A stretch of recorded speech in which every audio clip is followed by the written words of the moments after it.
Hello दोस्तों, नमस्कार। स्वागत है आप सभी लोगों का स्टडी आईक्यू पर। स्टडी आईक्यू के साथ आप लोग जुड़ चुके हैं। मैं शुभम सरधालिया एक और विषय पे, एक और टॉपिक पे बात करने के लिए आ गया हूं। दोस्तों, आप चाहें तो इंस्टाग्राम, फेसबुक या टेलीग्राम के माध्यम से मेरे साथ कनेक्ट कर सकते हैं। कोई भी आपका डाउट है, कोई आपकी क्वेरी है, आप यहाँ मुझसे पूछ सकते हैं।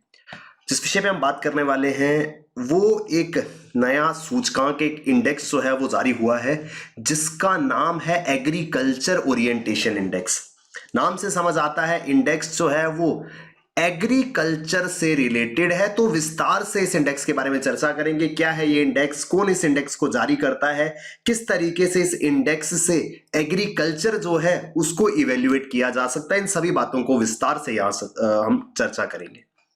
किसी भी एग्जाम के लिए आप प्रिपेयर कर रहे हैं, यूपीएससी एग्जाम को आप टारगेट कर रहे हैं, 2022 के यूपीएससी एग्जाम के लिए बेहतरीन स्मार्ट कोर्स studyIQ.com पे शुरू किया गया है। इस कोर्स की मदद से आप अपनी प्रेपरेशन को बहुत शानदार बना पाएंगे। इस कोर्स में एनरोल करें और इस्तेमाल करें ये कोड शुभ 33। इस कोड का इस्तेमाल करके आप अपनी प्रेपरेशन को बहुत बेहतर बना पाएंगे, क्योंकि इस कोर्स में आपको 33% तक डिस्काउंट जो है वो इस कोड के साथ में मिल पाएंगे।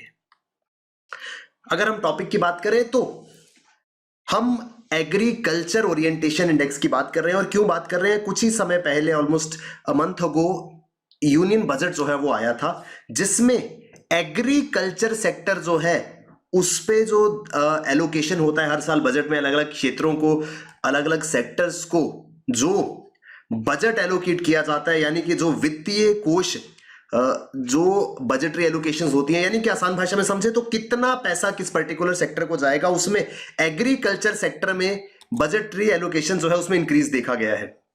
पिछले साल के कंपैरिजन में 4.4% इंक्रीज जो है वो बजटरी एलोकेशन में देखने को मिला है। The rate of increase is lower than the current inflation rate. अब क्या है कि 4.4% का इंक्रीज बजटरी एलोकेशन में देखा गया, लेकिन अगर इसको कंपेयर करें इन्फ्लेशन के साथ में तो महंगाई दर जो है वो 5 से 6% था। यानी कि ये 4.4% का इंक्रीज जो है, इससे कुछ एडिशनल बेनिफिट जो है वो नहीं होगा, क्योंकि it would not be enough even to cover up the inflation rate. यानी कि हमने अमाउंट तो बढ़ा दिया है, लेकिन अमाउंट बढ़ाने का यह अर्थ नहीं है कि अब एग्रीकल्चर के पास एज अ सेक्टर पैसा ज्यादा होगा, एग्रीकल्चर में इन्वेस्टमेंट जो है वो बड़ी होगी। अमाउंट ऑफ मनी तो बढ़ा है, लेकिन क्योंकि इन्फ्लेशन जो है वो भी इंक्रीज हो गया है, तो कहीं ना कहीं हम पिछले साल के कंपैरिजन में लेस एलोकेशन जो है वो इसको देखा जा सकता है। क्योंकि अगर मान लीजिए, एक सिंपल से क्रूड एग्जांपल से मैं आपको समझाने की कोशिश करूंगा। मान लीजिए पिछले साल 100 रुपए एलोकेट हुआ था बजट को, इस बार उसमें 4.4% की ग्रोथ हुई, यानी कि 4.4 रुपीज जो है वो यहां पर इंक्रीज हो गया। यानी कि अब बजट एलोकेशन हो गई हमारी 104 रुपए 4 पैसे। अब हमको ये लगा कि पिछले साल के कंपैरिजन में 104 रुपए 4 पैसे की इंक्रीज जो है वो हो गई है। अब हमारे पास कंपैरेटिवली ज्यादा पैसा है, लेकिन साइमल्टेनियसली अगर हम इन्फ्लेशन रेट देखें तो जो चीजें पिछले साल हम 100 रुपीज में परचेज कर सकते थे, इन्फ्लेशन की वजह से इस साल वो हम 106 रुपए की पड़ेंगे। यानी कि even though budgetary allocation increase हुआ है, still we will not be able to find this money enough to fund the activities जो हमने लास्ट ईयर करी थी। यानी कि ओवरऑल एग्रीकल्चर सेक्टर जो है वहां पर रिक्वायर्ड बजटरी एलोकेशन जो है वो सफिशिएंट, या जो बजटरी एलोकेशन हुआ है वो सफिशिएंट नहीं है।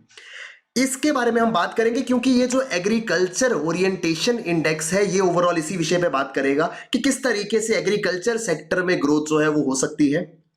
एग्रीकल्चर ओरिएंटेशन इंडेक्स जो है is the share of government expenditure divided by the agriculture share of GDP.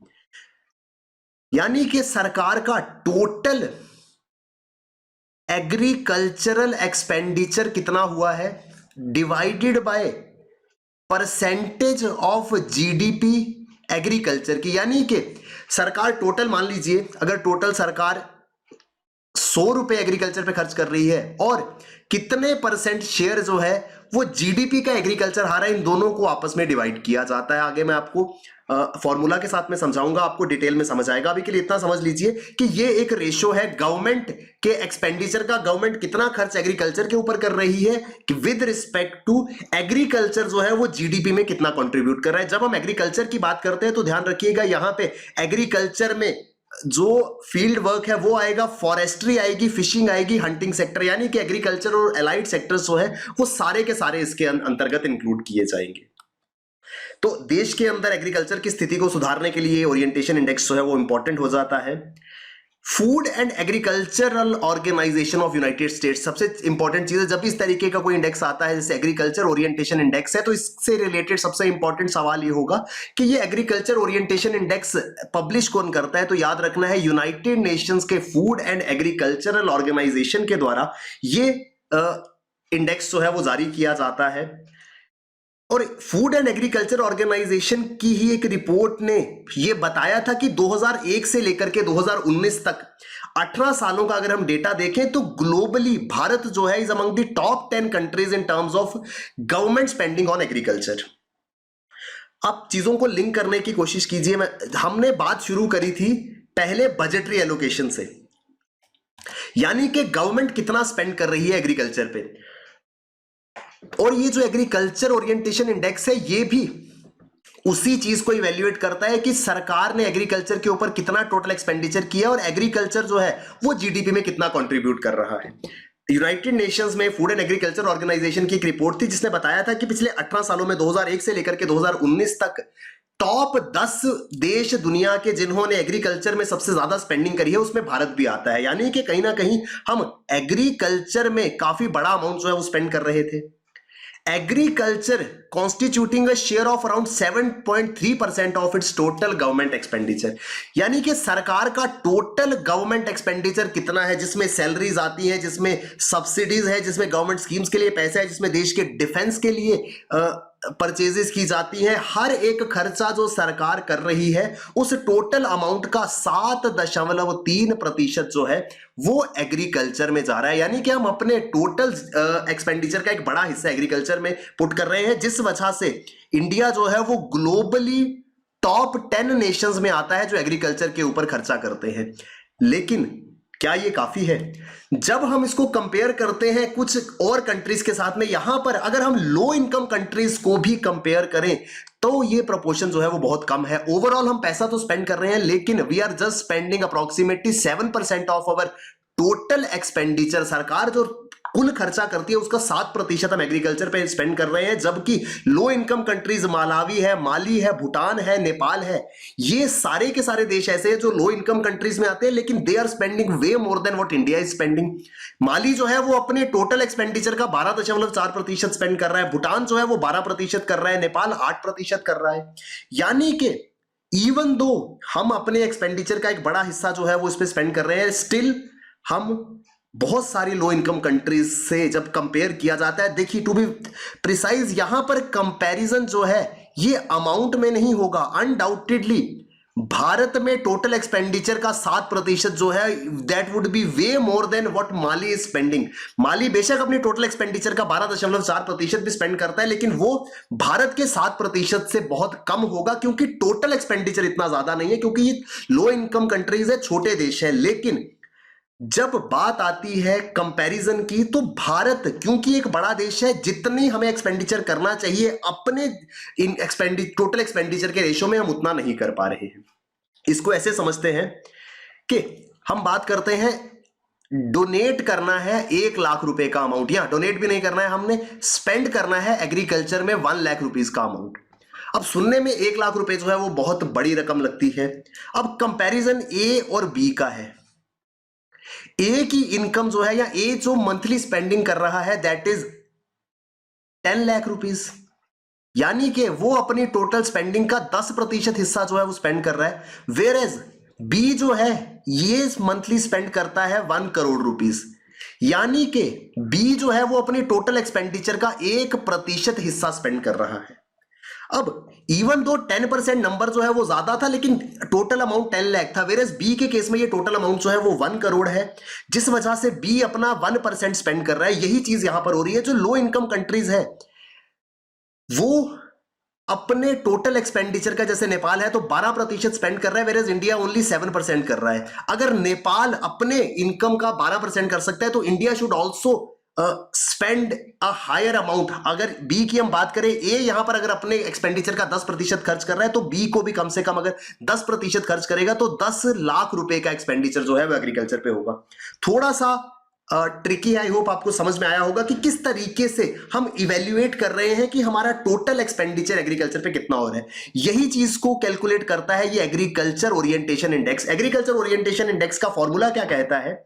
Agriculture share of central government expenditure, सरकार टोटल जितना पैसा खर्च करती है उसमें से एग्रीकल्चर में कितना पैसा जा रहा है। इसको ऐसे समझेंगे, मान लीजिए सरकार जो है वो टोटल 100 रुपीज खर्च कर रही थी और 7% के हिसाब से 7 रुपए जो है वो सरकार एग्रीकल्चर पे खर्च कर रही है। तो टोटल क्या हुआ? अब एग्रीकल्चर का शेयर कितना हो गया टोटल एक्सपेंडिचर में? 7 divided by 100। This whole is divided by agricultural value added share of GDP. यानी कि मान लीजिए हमारा जीडीपी जो है वो 200 रुपीज है, 200 रुपए हमारा जीडीपी, एग्जांपल दे रहा हूं सिंपल भाषा में, और इस 200 रुपए में एग्रीकल्चर का कंट्रीब्यूशन जो है वो 50 रुपीज है। तो ये पूरा का पूरा रेशियो जो है वो बनेगा एग्रीकल्चर ओरिएंटेशन इंडेक्स। यानी कि ये एग्रीकल्चर ओरिएंटेशन इंडेक्स जो है ये with respect to total expenditure और total income in terms of GDP जो है वो कंपेयर होगा। तो हर एक कंट्री का ये इंडिविजुअल होगा। ये जो रेशो है वो हर एक देश की अलग अलग आएगी, क्योंकि हर देश में टोटल एक्सपेंडिचर कितना है वो देखना होगा, उसमें से एग्रीकल्चर पे कितना स्पेंड हो रहा है वो हमको न्यूमरेटर का फिगर देगा, वेयरएज टोटल जीडीपी कितना है और उसमें एग्रीकल्चर का कंट्रीब्यूशन कितना है वो हमको डिनोमिनेटर देगा। इस तरीके से ये एग्रीकल्चर ओरिएंटेशन इंडेक्स जो है वो आता है। एग्जाम्पल के तौर पर मान लीजिए एक सरकार जो है, गवर्नमेंट जो है वो अपनी टोटल एक्सपेंडिचर का 3.5% जो है वो स्पेंड करती है किसके ऊपर? एग्रीकल्चर के ऊपर। यानी कि 3.5%, 3.5%, यानी कि अगर टोटल 100 रुपीज स्पेंड कर रही है गवर्नमेंट तो एग्रीकल्चर पे 3.5% स्पेंड कर रही है। ये आ गया हमारा न्यूमरेटर का वैल्यू। डिनोमिनेटर में भी सरकार अपने जीडीपी का 3.5%, इस एग्जांपल के हिसाब से सरकार जो है वो एग्रीकल्चर जो है वो जीडीपी का 3.5% कंट्रीब्यूट कर रहा है। तो इस तरीके से हमारा टोटल जो एग्रीकल्चर ओरिएंटेशन इंडेक्स है वो आएगा 1। दोबारा से समझेंगे एक बार, हाइपोथेटिकल एग्जांपल से ये कंसेप्ट समझने की में मदद मिलेगी। सरकार जो है, मान लीजिए गवर्नमेंट जो है उसके टोटल एक्सपेंडिचर था 100 रुपए का, इस 100 रुपए में से एग्रीकल्चर पे वो स्पेंड कर रही थी 3.5। तो agriculture share of total expenditure कितना हो गया हमारा? 3.5 divided by 100 upon agriculture value added as share of GDP. इसी देश का मान लीजिए हम जीडीपी कहते हैं 100 रुपया है और एग्रीकल्चर पे हम स्पेंड कर रहे हैं, एग्रीकल्चर जो है वो जीडीपी में 3.5 रुपीज कॉन्ट्रीब्यूट कर रहा है। तो इस तरीके से ये पूरा का पूरा फिगर आपस में कट होगा और हमारे पास एग्रीकल्चर ओरिएंटेशन इंडेक्स जो है वो 1 आएगा। याद रखिए इसमें फिगर जो है वो या तो 1 होगा या 1 से बड़ा होगा या 1 से छोटा होगा। अगर ये 1 आता है, अगर ये रेशियो जो है वो 1 आता है, इट मींस के एग्रीकल्चर पे जितना सरकार इनपुट दे रही है, जितना सरकार खर्च कर रही है, उतना ही इन टर्न वो एग्रीकल्चर जो है वो इन टर्म्स ऑफ जीडीपी सरकार को रिटर्न दे रहा है। अब जीडीपी क्या है? जीडीपी इनकम की तरह है। सरकार अगर जीडीपी पे एक अमाउंट ए स्पेंड कर रही है और रिटर्न में उसको बी अमाउंट मिल रहा है और इन दोनों का रेशियो 1 है, यानी ए इक्वल्स टू बी है, तो सरकार जो है जितना इन्वेस्टमेंट कर रही है उस हिसाब से उसको रिटर्न भी आ रहा है। ये सबसे फेवरेबल सिचुएशन होगा जब भी एग्रीकल्चर ओरिएंटेशन इंडेक्स आएगा। यानी कि जितना हमने एक्सपेंडिचर किया उसी के कंपैरिजन में, उसी के इक्विटेबल हमको रिटर्न मिल गया। इट मींस एग्रीकल्चर ओरिएंटेशन 1 जो है, एग्रीकल्चर ओरिएंटेशन इंडेक्स 1 जो है वो बेस्ट केस में माना जाएगा। AOI एग्रीकल्चर ओरिएंटेशन इंडेक्स जब 1 होगा इट मींस न्यूट्रल ओरिएंटेशन, जितना सरकार स्पेंड कर रही है उतना एग्रीकल्चर से रिटर्न आ रहा है। अगर एग्रीकल्चर ओरिएंटेशन इंडेक्स 1 से ज्यादा है, इसका मतलब यह है कि सरकार 1 से ज्यादा कब होगा? जब न्यूमरेटर बड़ा है डिनोमिनेटर से। न्यूमरेटर में क्या था? सरकार कितना एक्सपेंडिचर कर रही है। न्यूमरेटर बड़ा है यानी कि हम ज्यादा पैसा एग्रीकल्चर में लगा रहे हैं लेकिन बदले में उतना हमको रिटर्न नहीं आ रहा। ये क्या शो करेगा? ये हमको शो करेगा ओवर स्पेंडिंग इन एग्रीकल्चर। हम एग्रीकल्चर में ज्यादा खर्च कर रहे हैं। और साइमल्टेनियसली अगर agriculture orientation index less than 1 आता है, दिस मींस के डिनोमिनेटर जो है वो ग्रेटर है। डिनोमिनेटर ग्रेटर का क्या अर्थ है कि हम न्यूमरेटर क्या है एक्सपेंडिचर, हम एक्सपेंडिचर कम कर रहे हैं लेकिन हमको इनकम जो है वो एग्रीकल्चर से ज्यादा मिल रही है। This shows we are under spending, जितनी हमारे एग्रीकल्चर को जरूरत है उससे कम पैसा हम लगा रहे हैं। सबसे फेवरेबल सिचुएशन क्या कौन सा होगा? सबसे फेवरेबल सिचुएशन होगा जब एग्रीकल्चर ओरिएंटेशन इंडेक्स 1 आएगा, यानी कि जितना हमने एक्सपेंडिचर किया उसके कंपैरिजन में हमको इनकम आ गया। अगर 1 से ग्रेटर आता है यानी कि जरूरत से ज्यादा पैसा हम एग्रीकल्चर में डाल रहे हैं, ये भी सही नहीं है। और अगर लेस देन 1 आता है तो जरूरत से काफी कम एक्सपेंडिचर हम एग्रीकल्चर में कर रहे हैं, ये भी हमारे लिए सही नहीं होगा। इंडिया के केस में हमको एग्रीकल्चर में और ज्यादा स्पेंड करने की जरूरत है, ये चीज समझ में आती है एग्रीकल्चर ओरिएंटेशन इंडेक्स के कारण। भारत का एग्रीकल्चर ओरिएंटेशन इंडेक्स जो है is the lowest, reflecting that spending towards agriculture sector is not commensurate with sectors contribution towards GDP. हम जितना कंट्रीब्यूशन उसका जीडीपी में होना चाहिए उस हिसाब से उसमें हम एक्सपेंडिचर जो है वो नहीं कर रहे हैं। अब एग्रीकल्चर ओरिएंटेशन इंडेक्स की हमको जरूरत क्यों पड़ी? आई होप हमको अभी तक ये समझ में आ गया होगा कि एग्रीकल्चर ओरिएंटेशन इंडेक्स है क्या, ये कैलकुलेट कैसे होता है, लेकिन इसकी जरूरत हमें क्यों पड़ी? इसकी जरूरत हमें पड़ी जब हमने अपने लिए सस्टेनेबल डेवलपमेंट गोल्स चुने। सस्टेनेबल डेवलपमेंट गोल्स जहां पर 2030 तक हमने अपने लिए कुछ गोल सेट किए हैं, उसमें गोल नंबर 2 कहता है जीरो हंगर, कोई भी व्यक्ति भूखा नहीं रहेगा। अब हर व्यक्ति को भरपेट खाना देने के लिए हमें क्या चाहिए? Food grains. फूड ग्रेन्स कहां से आएंगे? फूड ग्रेन्स आएंगे एग्रीकल्चर से। और एग्रीकल्चर, क्या एग्रीकल्चर सही ढंग से काम कर रहा है ये कौन बताएगा? ये बताएगा एग्रीकल्चर ओरिएंटेशन इंडेक्स। देखिए, एग्रीकल्चर को बेटर बनाने के लिए हम क्या कर सकते हैं? सरकार के हाथ में क्या है? सरकार उस पर स्पेंडिंग कर सकती है, लेकिन क्या उस स्पेंडिंग की जरूरत थी? क्या स्पेंडिंग सही ढंग से हो रही है या कितना स्पेंड करना है ये कैसे समझ में आएगा? ये चीज हमको बताता है एग्रीकल्चर ओरिएंटेशन इंडेक्स। तो sustainable development goal number 2 zero hunger, उसको अचीव करने के लिए एग्रीकल्चर प्रोड्यूस को बढ़ाने की जरूरत थी। वो कैसे बढ़ेगा? जब एक्सपेंडिचर या स्पेंडिंग एग्रीकल्चर में ज्यादा होगी। कैसे होगी, कितनी होगी, ये कैसे पता चलेगा? ये इस इंडेक्स से पता चलेगा।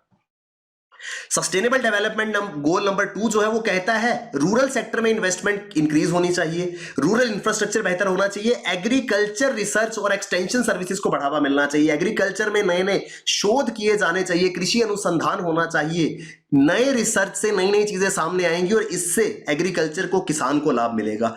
टेक्नोलॉजी का विकास करना है ताकि बेहतर टेक्नोलॉजी के साथ में बेहतर आउटपुट जो है वो मिल पाएगी। एग्रीकल्चरल प्रोडक्टिविटी को बढ़ाना है,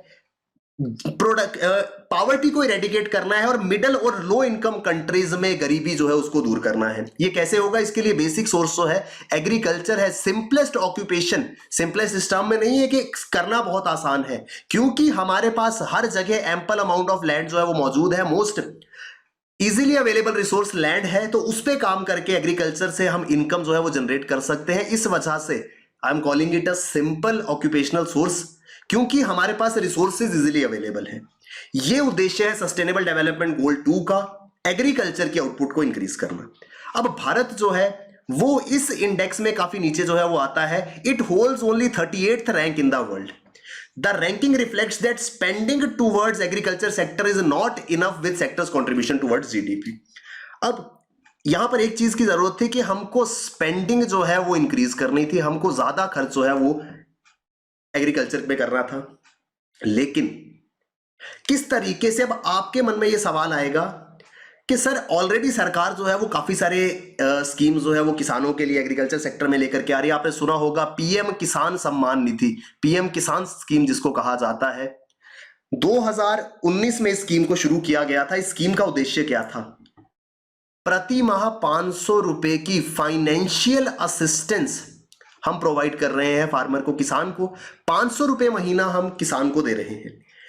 ये स्कीम साल भर का 6,000 रुपए जो है वो बनता है। ये 6,000 रुपए 4 इंस्टॉलमेंट्स में, 3 इंस्टॉलमेंट्स में हर 4 महीने पे दिया जाएगा, यानी कि 3 इंस्टॉलमेंट्स 2,000 रुपए की 3 इंस्टॉलमेंट्स में ये अमाउंट जो है वो पे होगा। हर 4 महीने में ये अमाउंट जो है वो 2-2 हजार करके दिया जाएगा। साल भर में किसान को 6,000 रुपए मिल रहे हैं। अब सरकार जो है वो स्पेंडिंग कर रही है, लेकिन क्या हमने नोटिस किया ये स्पेंडिंग जो है ये फार्मर को फाइनेंशियल इंसेंटिव मिल रहा है। क्या इससे एग्रीकल्चर प्रोडक्शन बढ़ रही है? क्या कृषि में इंक्रीज हो रहा है? हमारा उद्देश्य क्या था एग्रीकल्चर ओरिएंटेशन इंडेक्स का या सस्टेनेबल डेवलपमेंट गोल 2 को अचीव करना? कैसे पॉसिबल होगा अगर एग्रीकल्चरल आउटपुट बढ़ेगी? हमने कहा कि स्पेंडिंग कीजिए, एग्रीकल्चरल आउटपुट बढ़ेगी, लेकिन क्या हमारी स्पेंडिंग एग्रीकल्चर प्रोड्यूस बढ़ा रही है? किसान को 6,000 रुपए सालाना देने से क्या खेत में फसल की पैदावार ज्यादा हो जाएगी? नहीं।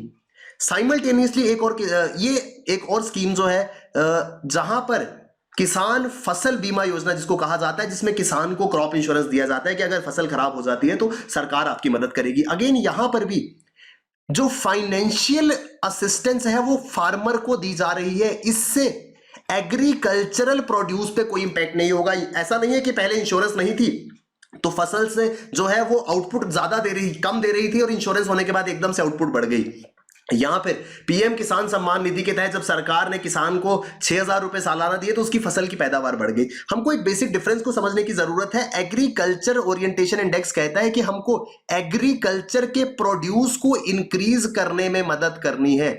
उस ऑब्जेक्टिव के साथ हमको एक्सपेंडिचर करना है, लेकिन हम जो एक्सपेंडिचर करते हैं उससे एग्रीकल्चरल प्रोड्यूस जो है वो नहीं बढ़ रहा। जरूरत यहां पर ये है, मैं ये नहीं कह रहा हूं कि ये स्कीम्स इंपॉर्टेंट नहीं है, ये स्कीम्स बहुत इंपॉर्टेंट है, क्योंकि हमको अपने देश के किसान को, फार्मर को जो है वो सपोर्ट करना है। और ये सरकार की बहुत ही एम्बिशियस स्कीम्स है, चाहे पीएम किसान सम्मान निधि हो, चाहे प्रधानमंत्री फसल बीमा योजना हो, इनकी बहुत ज्यादा जरूरत है। लेकिन इन एडिशन टू दैट सरकार को और इकोनॉमी को स्पेंडिंग जो है वो करनी होगी एग्रीकल्चर आउटपुट को बढ़ाने के लिए।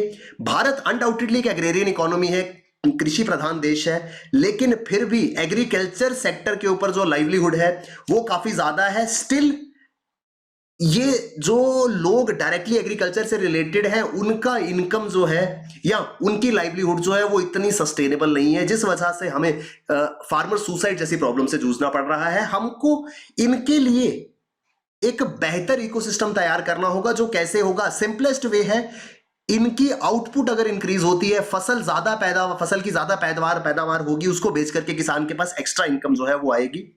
तो सरकार को जरूरत है कि वो एग्रीकल्चर को सस्टेनेबल बनाए, सो दैट हमारे सस्टेनेबल गोल्स जो है, खास करके सस्टेनेबल डेवलपमेंट गोल जो है वो अचीव हो सके, हायर एग्रीकल्चर इनकम जो है वो किसान को मिल सके।